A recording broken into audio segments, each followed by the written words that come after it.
It's important to recognize that the IPO landscape today is very different from what it was 20 or 30 years ago.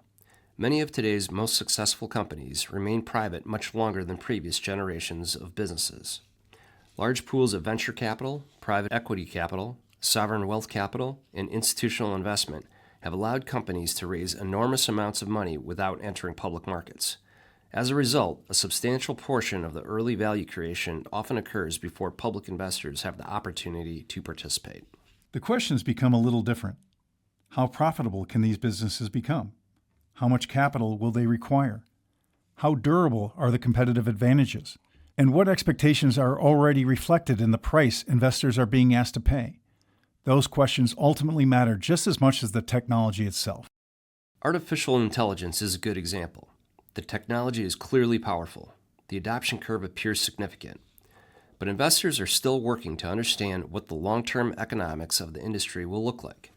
Will these businesses eventually resemble highly profitable software companies? Will infrastructure costs remain a meaningful constraint? How will competition evolve?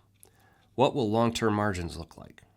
Those are important questions because even outstanding businesses can produce disappointing investment results if expectations become disconnected from reality.